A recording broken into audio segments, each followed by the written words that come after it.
Yeah. Welcome, guys, and welcome to an episode of Run of Play podcast. An exciting weekend of football this weekend. Very United won. exciting. United won. Arsenal obviously won, and then we just watched a climax of a football, man. United City, a one go down, and they came back from one go down to win 2-1 at Anfield, their second win in almost like 30 years, to make the title race a bomber right now and sad for Arsenal fans. But on and on, it was an exciting weekend of football. So we're here to discuss more. And I'm here with Sheuti. Sheuti, how you doing, man? I'm doing well. I'm doing well. The city of Manchester was united in their pursuit of It's not glory. just the City of United, it's the whole of the world. It seems the whole world doesn't want Uh, Arsenal to win the league, but it's okay. no, I mean we can digress into it now. I think Arsenal fans are particularly how do I put it now, noisy in the football ecosystem. So people are always looking for their downfall. And I think the City game was an example of that. But I think two things. One, City just have like a lot of talent, like the squad that they have, Cherky, Mamouche, Foden. I don't think Foden played today, but there's Haaland, obviously up front. They bought Semenyo, Um, imagine. they brought Semenyo in to be playing inside right wing forward, right? He didn't want to do wing back under Amorim. He's doing another whole assignment basically now under Pep. And they have the squad, so that's the first thing. I think the second thing is Liverpool, like the magic is gone. Like I don't really see them, doing anything significant this year. I think they're going to lose Salah at the end of the season, and it's going to be an underwhelming season for them in general. But as an Arsenal fan who was hoping for maybe a draw or for Liverpool to win, now that like City, I guess, has made it 6 points. Obviously, there's weaknesses in the team, but is there? How do you see it from the Arsenal point of view? Are you guys looking down and I mean, worried or concerned? I was sad, to be honest with you, that City actually won the game. I wanted them to lose Hmm. because it would have been good for Arsenal. Would have got 9 points clear. That would have given us a little bit of breathing room, right? But at the end of the day, right, City knew that they had to go there and win, which is what they did. And like you said, Liverpool this season have been underwhelming. Like literally, they have been so poor this season. Everybody expected them to be. I think everybody expected them to be where I would say Aston Villa or City are right now, which is contending for the league. But unfortunately for everybody, Liverpool have fallen so far that right now they're actually fighting to actually get to the Champions League. And the Champions League is top Hmm. five, not even top four. It's top five. They're trying to get into to be top five. So Liverpool have been underwhelming.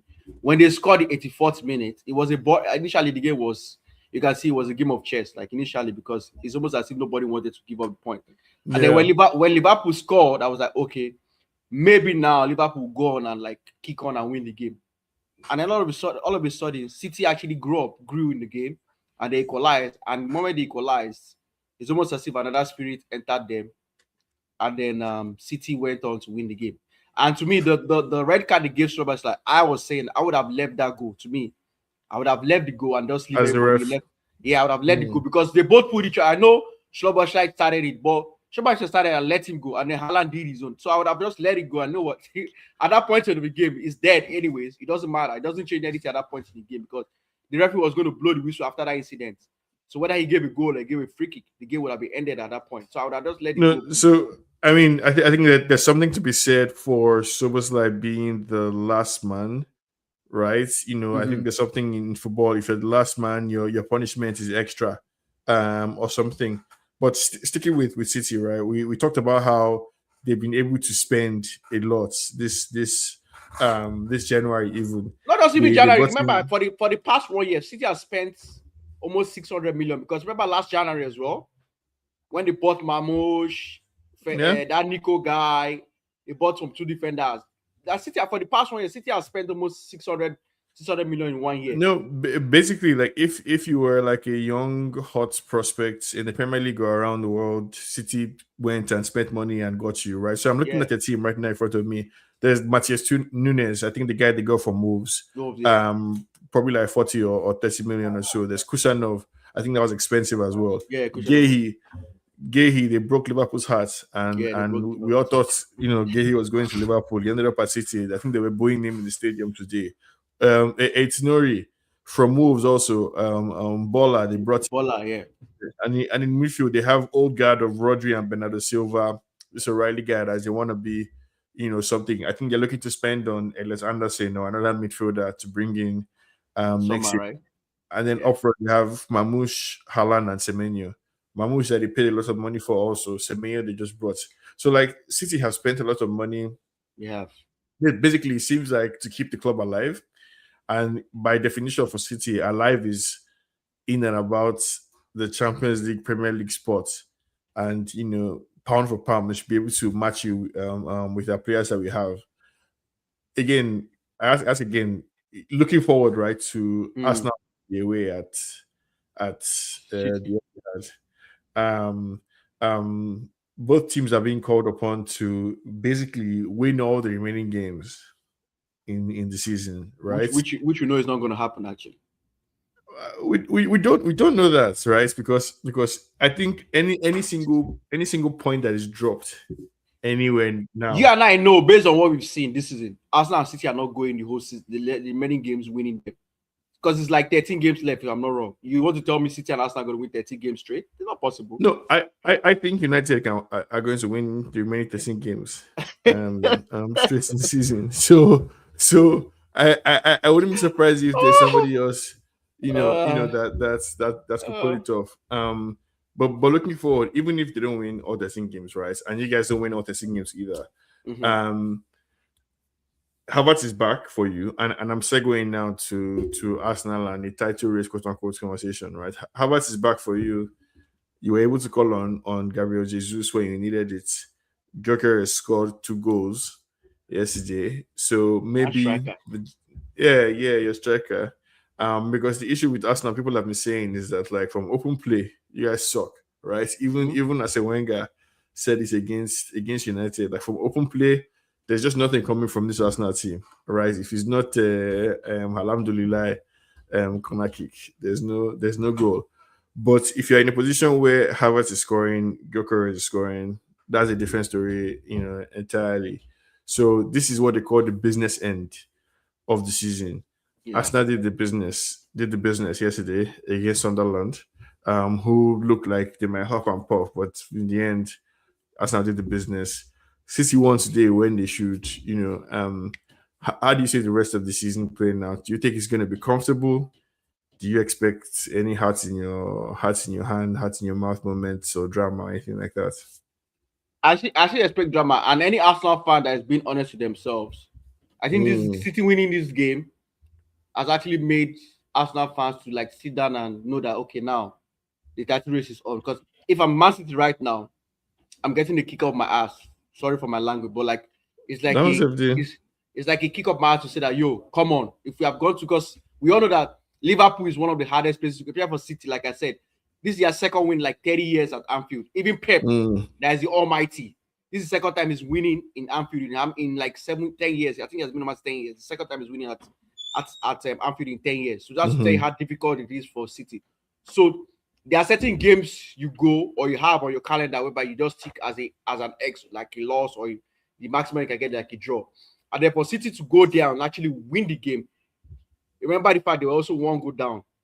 So to me, if I'm Man City right now, I'm believing that okay, we can actually come back into the title race and actually give Arsenal a run for their money, because the next game, which is on this week, we are entering, right?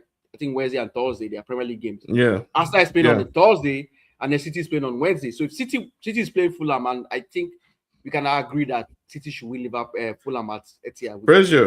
Pressure. So if Man City wins that game, all of a sudden it's 3 points, and Arsenal is going to Brentford. And Brentford has been one of the surprises of the season. I think most people had Brentford to struggle when they got rid of when Thomas Frank left, and most of their star players were Wissa left, Bemo left, even their captain Norgard came to Arsenal.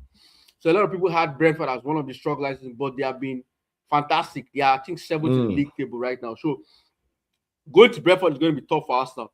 So if you're Man City now, you'll be like, oh, yo, come on. We're back in the title race. We win Fulham on Wednesday. The pressure is back to Arsenal again.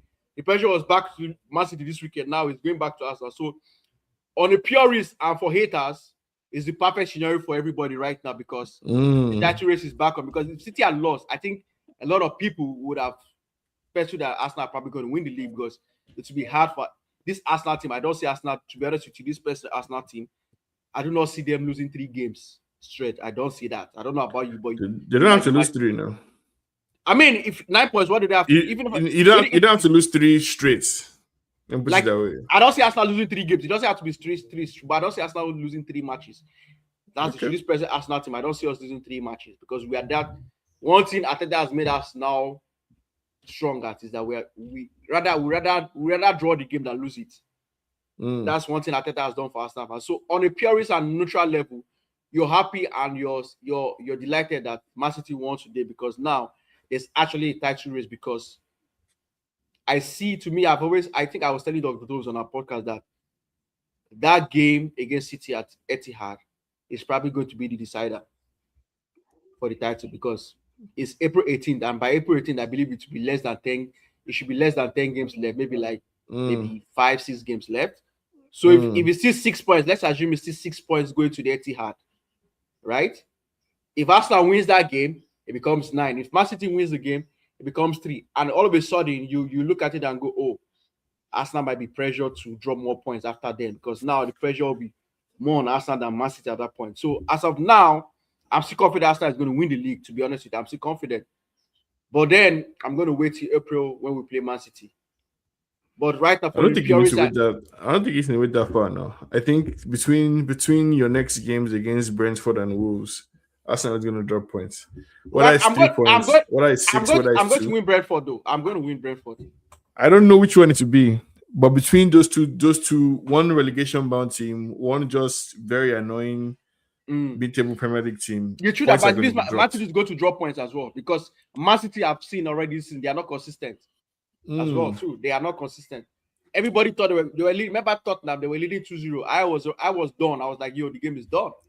And all of a sudden, Tottenham came for Arsenal's prospects, right? What do you make of the people that say that if you just defend well and have like a tight mid block against Arsenal, that the Arsenal team you can't break a team down. You can't break down a low block. You can't score goals if they don't come out and attack you, and you don't get a set piece. It's gone. I mean, there's a little bit of truth to that. I would say there's a little bit of truth to that because we looked at the Liverpool game, we looked at I think Nottingham Forest, yes, Liverpool as well too. And Arsenal have struggled against those kind of teams that sit back. To beat Arsenal, to give Arsenal trouble times, you have to be physically strong, number one, because Arsenal is a very physical team. So you have to be physically strong, and then second of all, you have to be like you said, low block and not give any times. Because Arsenal, which is one thing I have against Arteta, is that Arteta is not like Arteta's way is just one way. He's not very he doesn't have a plan B or plan C. And you can even see that in the substitution, even as much as he makes sub, like against United, for instance, he made 4 subs against United. But people were carried away with the 4 subs he made, forgetting that, yes, he made 4 subs, but like it was 4 subs doing basically the same thing the other guys were doing. So it's not like he changed formation or he changed approach. It was the same thing we're still doing.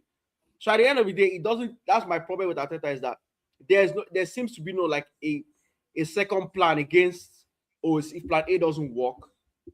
Right? There's no other plan. The other plan to me for Arteta is mostly set pieces, which is what you see corner kicks. So he goes to corner kicks or free kicks, which is our plan B. But you cannot keep on relying. You cannot keep on relying on that tactic because at the end of the day, it only takes. See against Chelsea now. Chelsea kind of did something straight, which a lot of people have been saying. I think in ESPN they always say that, right?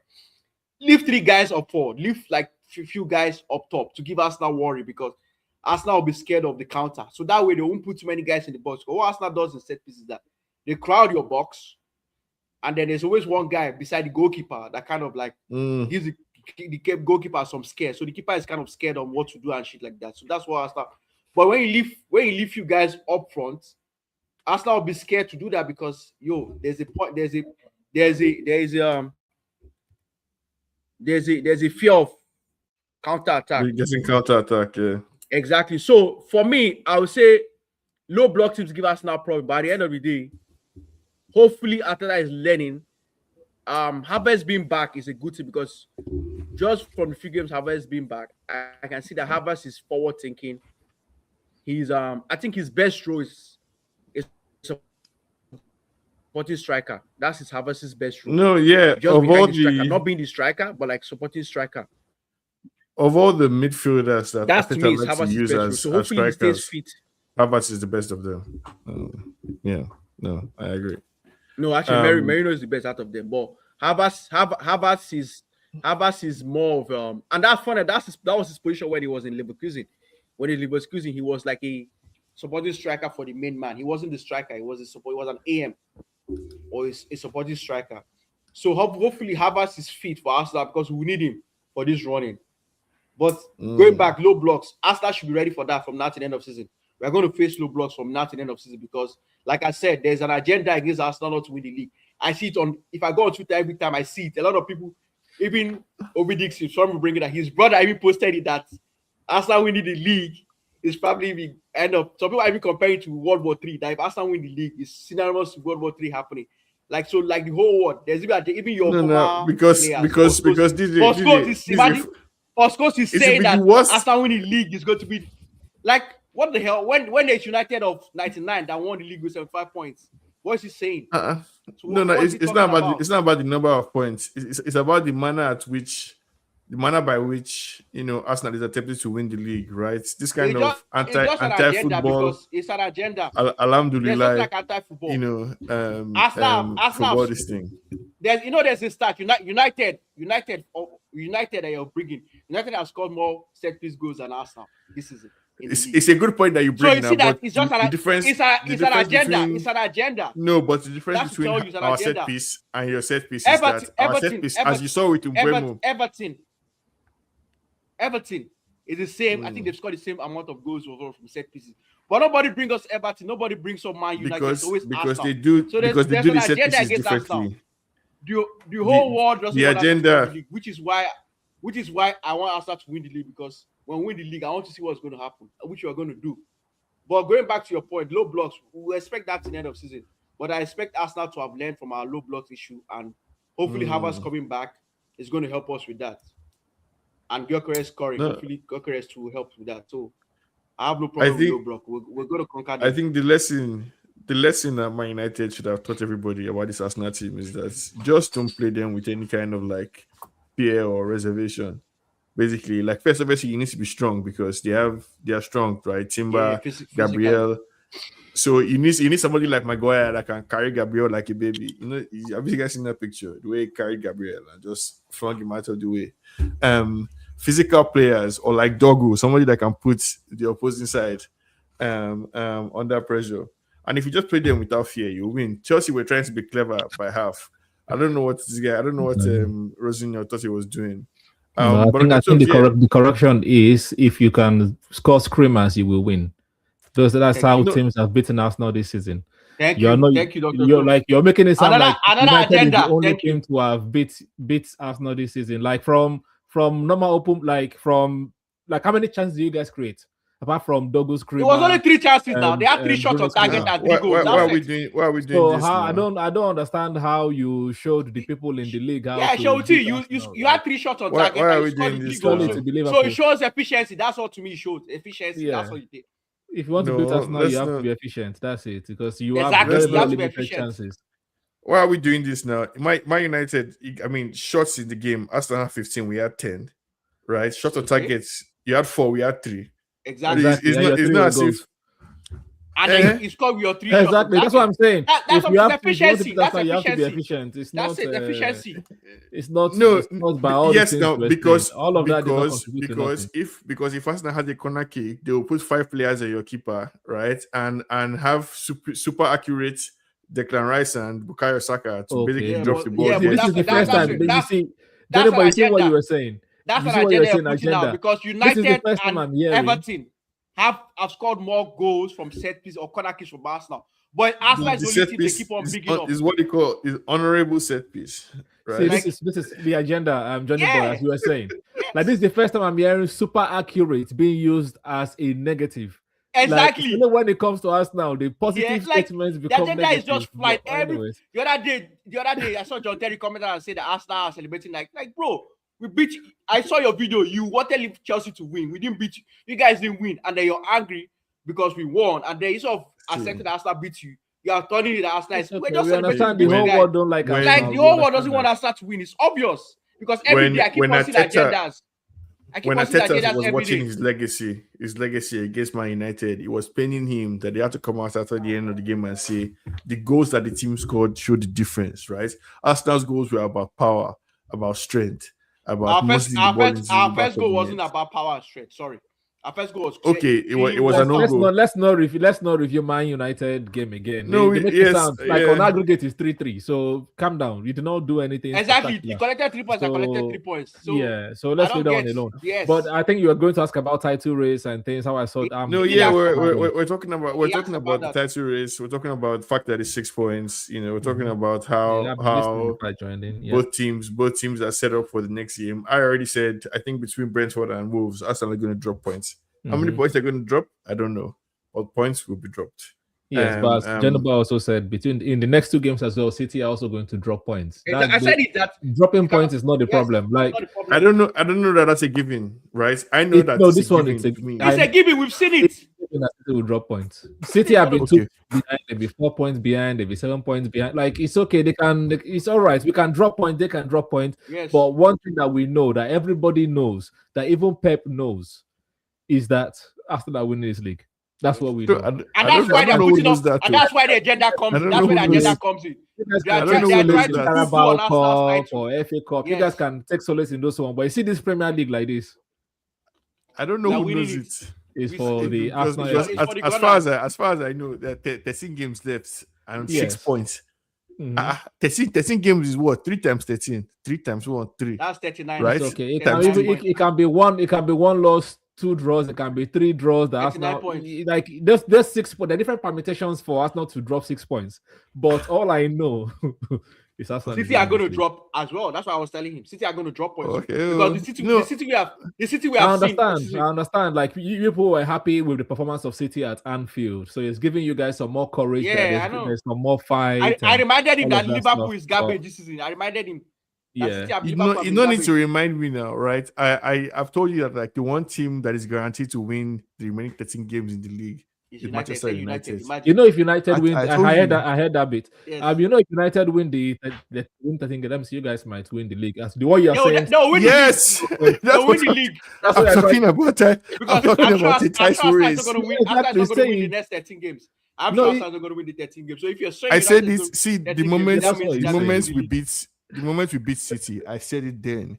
I said that whatever results we got in that game, we're going to multiply, duplicate against Arsenal. Right? I said this. I love And the after chest, the I Arsenal love the game, chest.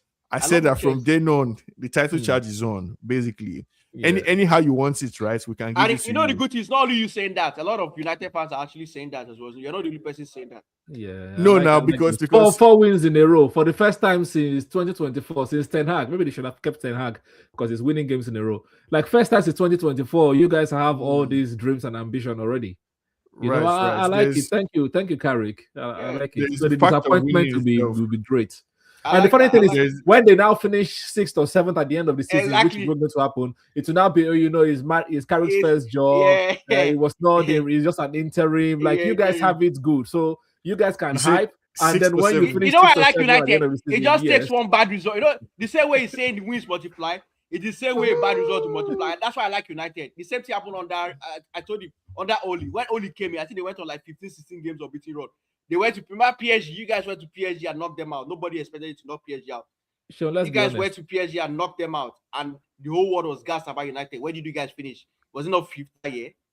So So again, let's be in this honest. movie, there are a lot of one differences question. between those squads. I want to have one on this question. That's what was 11 better than men- this one now. 11 men v 11 men yesterday. What was your feeling Well, that we're going before to win. Romero got red card? I'm sure Yes, you were shaking. that we're going to win. Shaking what? That's what he said now. Unless He I will was say that dancing. because, he will say that now because now they've won the game. No. And they were I'm- on to you guys. I'm- Javi Simons was cooking. No, see. It I'm was telling Even you with that- even with 10 men, Tottenham were balling them. No. Even with 10 men. What you guys don't understand is that the forces at work here, right? The Hmm. powers that Carrick has brought basically as in they are supernatural. You mean the So juju? whether it's Fulham or whether it's You Arsenal, mean the juju? if you think you're scoring at the you need 85th minute, 87th minute, we'll give it to you. If you score 90, we'll score 92, basically. But whatever it is, right? The powers are working. I don't understand what game you guys watched that you think. I mean, obviously, we had 23 shots basically in total in that game. All those shots didn't come after the red card. Before the red card, we had like 5 chances basically consecutively. There was the Mbeumo chance basically. There was one Bruno chance that Ahmad ran through and passed to him that he fused away. There was that Cunha chance. Those were all before the red card. Yeah, what about the Solanke's chance and the Simmons chance? And no, they were also by chance. You mean something that's they crossed in the box and the block? I'm talking about chance as in keeper took shots, keeper faced the shots coming at him.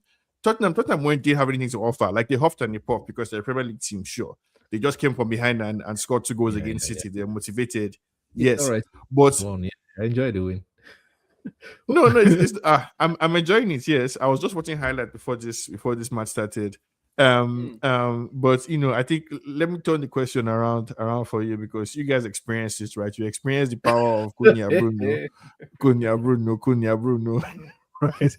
So and maybe you can relate to having a good squad in total. But like, I mean, if you can put on your objective hats for a second, and I guess you guys are going to win the league, yeah.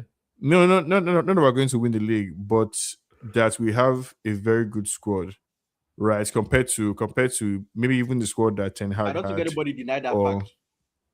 No, the funny thing, Johnny, but we were telling him this. Exactly. We're telling you that you had your Bruno, you had Cunha. I said it. The name you're singing right now, we told you you're saying no. They're not good. It's not me that was saying that too. We have your 3 strikers, your 3 signings, your 3 210 million, and now you're now to start saying good score. It's not me that was saying we that. were the ones that we actually believe United more than United fans. You guys were the ones saying Amorim. I said it from the onset. United had a good team. Amorim was trying to destroy the team basically so that he could rebuild it in his image, and was trying to make us feel like suffering was necessary, right? So he put a lot of burden on. Just imagine Kobe Mino. Imagine if you had sold Kobe Mino to Napoli or something ridiculous like that. We're not. But yeah, the squad: Cunha, Bruno, Mbeumo, being basically the baller that he is. Casemiro, Casemiro like having farewell tours as far as farewell tours go. Going out with the bank. And then there's Kobe Mino.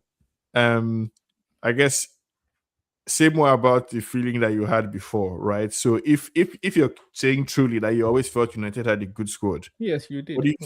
What do you think the ceiling is for the United team, and what do you think the floor is also because the team is so good? No, the floor is your ceiling. I'm joking. The floor for United team is to finish in the Europa League places, and your ceiling on current trajectory, which is not going to last, will be in the like finish 4th as you are right now in the table. But I know that as a fan, our floor is actually our ceiling. Yes, like that was a joke. Your floor is Europa League 6th, 7th, which I think that's where you guys are going to finish, and then the ceiling to be, Champions League spots. If Carrick was there from the beginning of the season, you guys would have right now you'd be in the 5th, 6th because teams would have figured you guys out. But right now, people are still watching and learning. Yeah. So it's towards the end of the season that you guys will start dropping majority of the points. That's why I think you're going to end back in the Europa League places. You're saying Arsenal are going to lose to the Wolves and Brentford, one of the drop points because they are fighting relegation battle. It's the same thing for United as well, because you're also going to be playing those teams right now. You're going to be playing the Burnleys. I don't know if you play Burnley twice. You're going to be playing the West Ham. Like you guys could also. If not Fulham being stupid, they should have drawn Fulham. It's just Fulham being stupid. That's what made them win that game. They are too Trafford as well to give them. So wait, your own floor and ceiling is the same. Floor Europa, ceiling Champions League. I mean, like I said from the onset, United is just doing what I predicted from the beginning of the season. I said it from the beginning. To me, United should challenge for the league. I said it from the onset.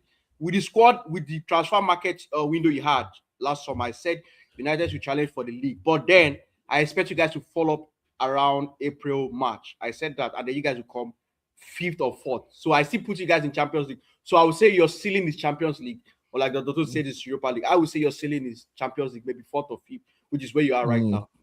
That is, to me, that's your ceiling. I think But if you guys finish above Chelsea, that should be a good season for you guys. No, I don't see them finish above. I think Chelsea is going to finish above them finally. That's what I think. They have one game a week, and they're not in any other competition apart from the Premier but with League, Chelsea, you can see what the manager. It's obvious that Chelsea is prioritizing. They seem to prioritize the league more than other competitions. Like because they want Champions League as well. Yeah, exactly. So do you think Chelsea has a better team than United? No, they might not have necessarily a better. I would say maybe. I would say yes. I think, but players no. But I think team-wise, I think they have a better team. It means squad. You think they have a better squad, really, compared to anyone? No, a squad team. I think they have a better squad than United because when I look at quality of players, Chelsea's midfield is better than United's midfield. True of us. Let's start from there. Who? Caicedo, Enzo Fernandez, and Kopama is better than Casemiro and Maino. Look, we're talking on current form, but we're not talking. We're talking. No, it's not what we're talking about. This season, yes. No. See, there's nothing. I mean, Caicedo. If you talk about players, United have better players, but squad is different from players. Squad. Squad 4-2-3-1, 4-3-3. How you want to arrange the squad, right? Chelsea has a better squad than United, but United have better players. That's to me. United have better players. If is it not the players that make the squad? I don't understand. No, I understand. But squad trying to make. Okay, please, someone explain to me because I don't understand. A squad is 23 players. So all those Tosin, Adarabayo, those are the people you're counting. Yeah, I'm counting them. And Achimpong, Joshua Achimpong, and Gittins and Gil. Those are the people you're counting. Yeah, Johnny boy, let's do fully fit squad versus squad. Fully fit or 11 versus 11, right? Lemens and Sanchez, they cancel each other out. You can pick anybody. I don't know who's better. Two of them cancel each other to me. Okay. There's no much. James. There's no much. We'll give cancel each other out. We'll give Rhys James right back. We know that. Cucurella is better than Luke Shaw. Cucurella is better. No. Come on, bro. Fully fit. Cucurella or sure. No. Come on, bro. Chill. Cucurella is they have been personally that for team of season already. Cucurella. I think Luke Shaw. I think a fully fit. It's revolutionary we are doing right now. Last one game. Give the caveats now. It's last one game. Luke Shaw is not a brand new, bro. Not a brand new. Luke Shaw that United fans said they should sell. The same Luke Shaw that everybody fans said they should sell. Because he's always injured. You say United fans because of injury record, not his football. I say fully fit. That's why I gave the caveat at first of fully fit. There's no word or it, right? I agree. Luke Shaw is better than Cucurella, bro. Let's not lie to ourselves. What are you talking about? What are you talking about? Cucurella is good, bro. Let's not do this. No, but what is it that Cucurella can do? Even me that has like a good anything that Luke Shaw can do, Cucurella can do better. Overlapping, defending, reading the game. No, Luke Shaw is a better defender than Cucurella. That's a lie. That's a big lie. Cucurella has not come. Luke Shaw that did a whole season as a third. Okay, Luke Shaw will not face Yamal because he has to beat a whole season as the third committed in the league as a centre back that Luke Shaw played. Mm-hmm. Like this look, you're talking about Luke Shaw. Luke Shaw that was with England in semi-final or final of the same Luke Shaw that United fans wanted to be sold. Even right now, they still want. Are you not hear what I'm saying? United fans want Luke Shaw to be sold because Luke Shaw is not a reliable person. It's not about injury. He's always injured. Cucurella is reliable and he's always available for country and club. Yes, but I'm saying anytime that if you have fully fit Luke Shaw, 10 game stretch. Fully fit Cucurella, 10 game stretch. I just want to see how. What Dr. Toz will be the tie decider, right? And we'll give Cucurella. I don't agree. I don't think Cucurella is as good as because you're United fan. You don't want to tell yourself the truth. It's not because I'm a United fan now. Like I don't see the Cucurella thing. They did. You know they usually do halfway team of the season. Cucurella is the left back when they did halfway through the season. Yes, I'm not talking about who has been on more form this season, right? I'm saying if who is fully fit, who is a better player? I think Luke Shaw. Like I think Luke Shaw is like Cucurella senior. Okay, yes. Centre backs, Maguire, Martinez, or Delete. They come ahead of any of the Chelsea centre backs. Yeah, so that's two. Yeah, centre back. I'll agree with that because Chelsea defenders. I would have said Fofana, but Fofana is never fit, so I can't put him there. So Okay, midfield: Casemiro or Caicedo? Caicedo, you know that. I said 100%. There's no arguments. Let's not waste time. Move to the next. Okay. Kobe Mino, Enzo Fernandez. Enzo Fernandez. Or they Enzo can't each other. Fernandez. It's either you put Enzo No, Fernandez or they he's can't fully each other. fit. One of Fully them. fit. He's Because Enzo. of World Cup. It's not World Bro, Cup. Enzo- It's not World Cup. Bro, Enzo Fernandez has Enzo. been one of Chelsea's best players this season. Yeah, Ask I any agree. Chelsea fan, they will tell you that. No, Okay, Enzo is so good, you know. No, if it's by that, there are many times that Kobe Mino has been one of United's best players. Yeah, now. but Let's do. yeah. Are we what's the formation? 4-3-3, 4-2-3-1. It doesn't matter, Dr. Toast. It doesn't matter for even if you 4 play 4-2-3-1. 5-1-5. Anyone. Enzo Fernandez gets in ahead of Menu. It doesn't play for me. I If it's 4-2-3-1, it can't be don't Enzo. It can't agree. be. If it's 4-2-3-1, it can't be You don't Enzo. agree now. Yeah, but if it's 4-3-3 standard, no, it's Enzo Fernandez 100%. Enzo 4-2-3-1 is formation. I think Kobe Mino gets in ahead of Enzo. I think this Enzo thing that you're rolling with. Because if it's 4-2-3-1 defensively, it's because his name is Enzo. Enzo. It's not Enzo that is good not defensively. it's not a defensive guy. Now. Yeah, He's not- exactly. It's because he's from Argentina or where. No, it's I not think Argentina, this is- Chelsea. You guys are any Chelsea disrespecting fan. Enzo the is English very, boys. very good, man. Enzo Fernandez Enzo is has good, been but so is Chelsea's Kobe best. Mino. You know what's so funny? He has been some people have been putting ahead of Caicedo in terms of best Chelsea players this season. Fernandez over No, yeah, Chelsea fans say like, this is the How Enzo many has young, been how many one of young the goals their keeper scored? They just sacked their manager now. Of course, Enzo is their best player now. No, They are- no, No, even Enzo before, has been even cooking. before, Enzo even has been before, cooking this even season. before this guy now. even Like under ball Maresca. distribution, breaking of play, No, like, nothing- like it's been good. What are we talking about? I understand that Enzo Okay, is a that's good why I player said let's cancel each other out. We for don't Chelsea.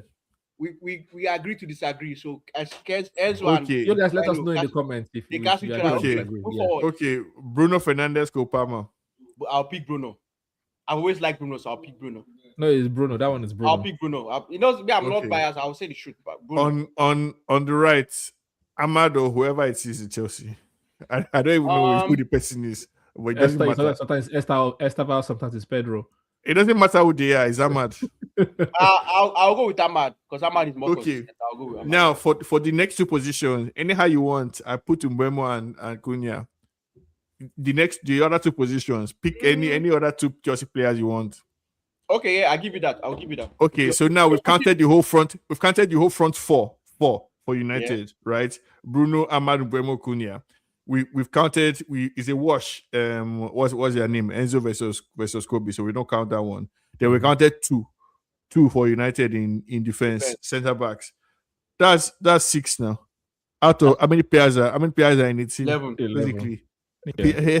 percentage wise, it's already United. But I don't agree. What you with did. your Kobe or- What we did is first 11, not squad. Remember, I went with squad, but I said No, even if you want to do if you squad, want to now open it to squad, like open it to squad who is now. on Chelsea's bench that wants to be is better than like United player on their bench? Who? On our bench that has Dogu, Sesko, Zexi. I wouldn't put Dogu as your bench player. Dogu was starter for United. Oh, anyone you want, put it. That means Cunha is on the bench. Okay. No, now this United team is United squad is a very strong squad, right? It is a strong squad. I think I agree. I said that from United. That's why I predicted you guys to challenge for the league because I saw your squad as a big and solid squad from the onset. So what you guys are doing right now is not surprising to me. I think you guys are just fulfilling your potentials, which is what I said from the onset. That's what United is doing right now. It's just that United fans are just joining the track. That's all. You guys are not joining where they are in verse 3. I've already done verse 1 and verse 2. You guys are not joining verse 3. That's what you guys are doing. I think the thing about this football of this sports is that like is really just vibes. Honestly, finally, when you look at it, it's vibes because like it's vibes and momentum too plays a role. Yeah, momentum, vibes, and once you just have the confidence, the belief, right? Like United we've gone from a team where under Amorim, it was basically shaky time. Like no matter the opposition. So my question now to United fans is that what was actually the problem with Amorim? Because somebody even brought up something that United actually. Problem is Amorim was Amorim. They look to be more fitter now. Like they run more or like under more Amorim. So what is it that United players were like against Amorim from the beginning of season or what? Because I don't understand it though. No, only Ahmad was not against him because the only one that said goodbye. Because somebody brought up that stat that United run more right now under Carrick than when they had under Amorim. They are running more. Like that's crazy though to me. Yeah, no, but like I think if you want to say anything good about Amorim, I'll say two things. One, in terms of like the squad, the bad eggs, I think he did a good job of like trimming the squad down to some of the hardworking, well-behaved people. It's not Amorim, it's the board. They just use Amorim as their. He's under, but I think, but he had the right amount of wickedness in his heart to be able to like carry it out like effectively, right? He was the figurehead for their cutting. That's all. No, but it wasn't Ineos that said, "Oh, I'll rather play my 60-year-old janitor than Rashford." No, it wasn't Ineos that said that. It was Amorim himself. It wasn't Ineos that told Garnacho in front of everybody in the squad, "You better go and find a new club, but you don't have future here." Yeah, but it wasn't Ineos that said that. Don't want Garnacho because remember Garnacho was a bad egg. Yes, Ineos backed him in his decisions, but I'm saying Amorim had the level of ruthlessness that we needed to basically get some of these guys out of the team. And then the second thing I think Amorim did was that level of fitness also, kind of like in a weird way, he made them work very hard, and Carrick is reaping the benefit of that fitness thing. So why did they run on? Wait now, that's the issue. Amorim. The way Amorim wanted to play football, the way he wanted to play football, the way he went about it was just so convoluted. Like it was unnecessarily complicated. He was playing three centre backs the centre backs that were supposed to be the ones that brought out the ball, the two right and left centre back. He wanted his wing backs to be inverting at the same time, going out wide, and then he played two number 10s, but the 10s are actually wide men. And the midfielders are supposed to be running back and forth. It was just so and the wickedness that he was 6th or 7th when he was sacked though. Like you make it seem as if you guys were like you guys were 3 points behind 4th or something like that. That's the thing now. Like that's the thing. It's a mixed bag. And I backed up when Mali was here, right? He had the rights, I think, intent, but like he was too proud, I think, as a person, basically, to like I think he let his own personal like glory get in the way of his job, because he got to a point where he started saying, "Oh, even the Pope cannot convince me to change." Oh, if you people are too afraid of that's a modern day manager for you. I don't think so. The same thing. I think that does not Messian the way Amorim Messians. But that's Amorim called. See, that's hypocrisy of fans. Fans come out and say they want their manager to be honest, right? United fans, if you ask them for the honest, they want an honest manager. Amorim comes out and he's been honest with you guys. He comes out and say your but like be honest with sense now. Have been saying, bro. Which is what you want. Be honest with sense now. The manager comes out and says it that it's like your wife or your girlfriend. Now you're handing him. Be honest with me. Do you like this dress, or does this dress make me look fat? And you say yes, this dress makes you look fat. That's honesty now. But are you foolish? You can't say that at the same time, right? Like you have to use wisdom. How would Amorim come out and say, "Oh, this is the worst United team ever in the history of Man United"? And what after you said that, right? What message do you want to pass across to the players for the next game that they should do? So after you just called them the worst team in history, so they should now, by miracle, go and win the next game. They can't now. They're the worst team ever in history. So him with his own mouth, basically, I think kind of like destroyed his chances, and he was so obsessed with his own. And also, like you said, football is vibe. Like if you're coaching a team of players and you're losing, draw, those players too will not believe in you. They'll be like, "Oh, does this man even know what he's doing?" Yeah, because he's not using us to our best abilities. So that also play a part. The vibes are gone. But like I guess like speaking of good vibes, it looks like, and we talked about Chelsea, right? It looks like there are good vibes there. Rosinho seems to be getting along, with the Chelsea players, except when they face us now.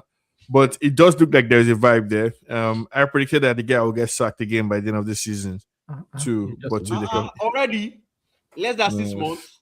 It just doesn't look like somebody that like has the Salam Racing. I was kind of liking the guy until they asked him about Arsenal's the one in 5 years and he giggled. Then that's just he made a stupid comment that Arsenal were doing something. He said something. That we're encroaching on his half. I think he's too big for his boots. You know, Yeah. like No, you're he's talking. No. He your talks like biggest team played is was it not if he Derby has County? like won What's the biggest team trophies he played like for? in Derby different County leagues also. before he came to the Premier League. Like, you know, that's No, it's going to you know, it's going to end up like another Amrim because I think he feels bigger. He feels big. And one thing he forgets is that he's in Chelsea, not Arsenal. If he Arsenal, I'll say his job is safe with Chelsea now. Like you said, you even say end of season. That's even harsh. I give him next season. If he begins to fuck up, they will sack him. He forgets that. Forget they gave me 7 years. 7 years is just it's just money laundering Chelsea is committing with that 7 years they gave me, whatever. Allegedly. Yeah. no, there might be some moving around by the end of the season. Let's just do a quick round robin. What's this guy's name? Aston Villa. Yes, Drop points before again this weekend. we go to the roundup, I know you said that United are going to win the league. So Mhm. if United does not win the league, who is winning the league? Because I know you don't want us now to do it. You probably say City. That's like saying if today is not Sunday, what day of the week is no, is it going to be City or Villa? That's because you're talking about Villa. That's like if today is not Sunday, today is Sunday now. There's no other day that only United winning the league. All right, cool. Yes. Fair enough. That's Sunday. Okay. That's United is Sunday, people. There you go. Yeah. All right, carry on. is a fact of life. Now I was just Aston Villa dropping points. I think Think Squad starting to catch up with them. Real quick, Dr. Toes, I'm starting with you first. What do you make of the season so far? You think they can hold on to their top 4 spot? Because I don't. No, they cannot. And it's the same thing that happened to Maresca last season. Last season, Maresca was in the title race, was probably no, we are not in the title race. Emery, they asked me, the title race? They said, no, we're not in the title race. And then, like a week or 2 weeks ago, it was saying we're not even going to finish top 5. And you were only like, and it was only like 6 points behind. And he's saying they are not going to make top 5. So if their manager is coming out in the public and saying that, no matter what he says in the dressing room, again, like, how do you relate this to the players? So the players are also going to be like, all right, cool, our manager does not believe in our abilities, then it is what it is, so it's your manager should always be saying something nice about the team. So yes, it's a thin squad, but is a good manager. Maybe he's trying to focus now on Europa League or seeing Europa League as a way into the Champions League. Maybe that's what he means, but it remains to be seen. But it's a shame because they've done all the hard work. They should just push through, man. But he's a manager that has won trophies in the past. Maybe he's just feeling if we're not going to win the title, what's the point pushing? We can just still stay around here and make Champions League, or we can get a trophy in the Europa League and finish Champions League. So that might be an angle that he's looking at. But Johnny Boy, like since it's a round robin, to me, you can answer. You can talk about Aston Villa as well, but I wanted to broaden the conversation a bit to the question of good managers, quote unquote, as in good managers. What kind of outcome this season would make Emery be a good manager, quote unquote? What do you think of this guy? His name, Thomas Frank at Spurs. A good manager. Is he a good manager if the Spurs season ends the way it currently looks like it's going? This guy, Sean Dyche, one day, Nottingham Forest looked like they can win. The next day, they are losing 3-0. And he was also giving, lots of ideas while he was a pundit. So I think the broad question, I guess, is what is a good manager? Right, like in quotes, and can you be a good manager if, like Emery might be for this season, if Emery doesn't end up in the top 4 or top 5?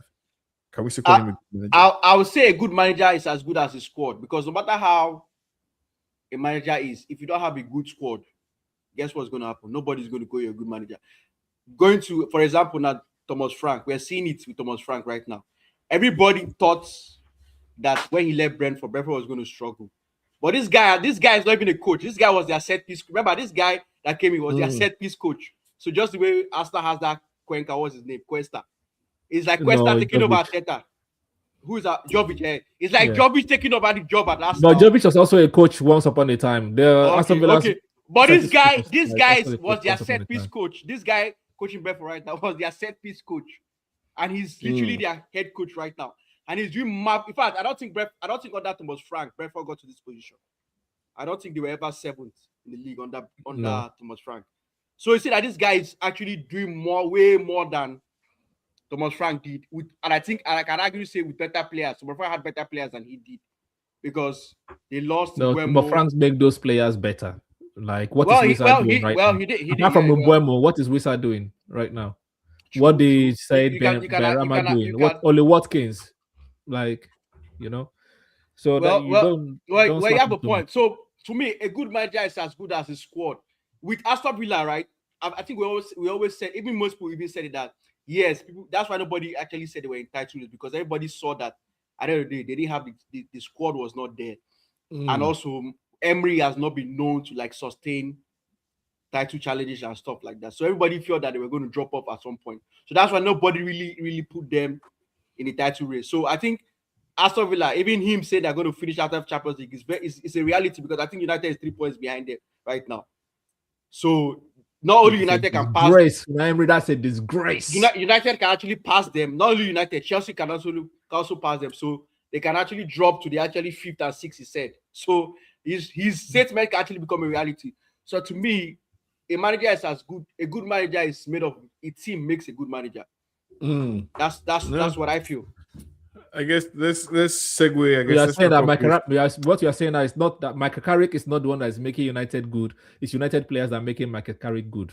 Yes, that's what you just said. Okay. No, yeah, exactly. that one saved day now. But by that logic, what is Amorim, right? Because Amorim, was he a good manager at Sporting before he came to United, and did he become a bad manager at United? He was a good manager with the players he had, but guess when he came to United, a good manager also has to know the players you have and how to get the best out of them, right? He didn't do that.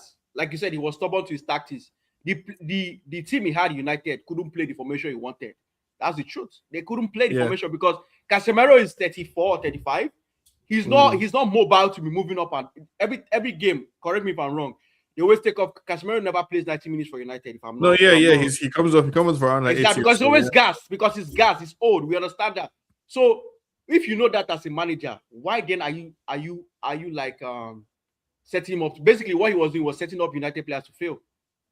We all know that Bruno is better. Bruno is better off closer to the striker than closer to the defender, because Bruno is bad with the back to goal. We know that. Bruno is always only just wanted all playmakers on this team. Like, why are you guys like hating on Amorim like this? He was playing FIFA. He wanted all playmakers.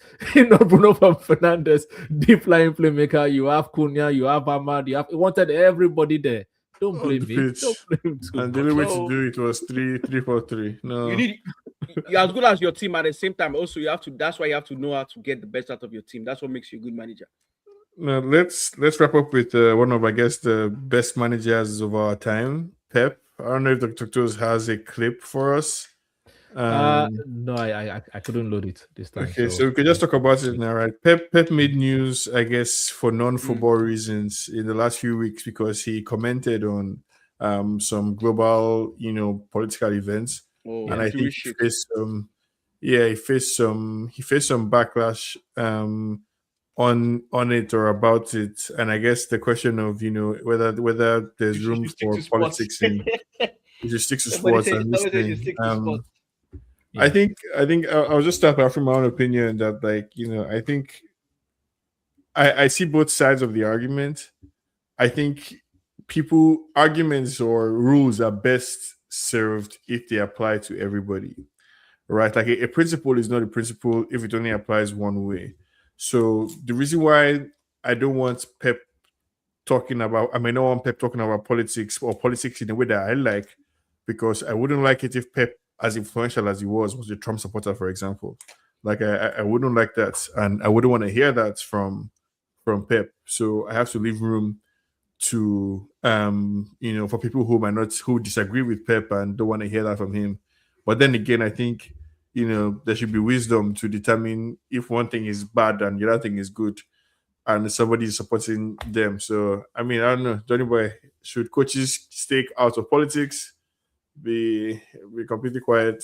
That's just hypocrisy about life, isn't it? That's hypocrisy of the life. Guess what? If Pep had come out in support of whatever was going on, they were hailing him. It's the same people that come out and say footballers should stand up for racism and all this stuff, right? Because he favors them. Once he doesn't favor them, they always tend to stick to sports. It's not. We see that in America too. When there's a social vices or something, they always want the sportsmen or the influential people to speak on it.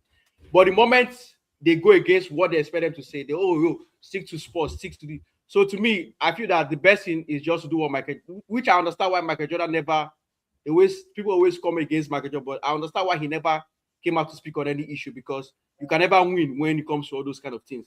If you speak, you are damned. If you don't speak, you're damned. So the best is not to speak. That's the way I see it. Don't speak at all. Just let it go. If they ask you, you just say no Or comment. maybe the best thing is to speak, No comment. Just say no comment, because you But can't the win. truth.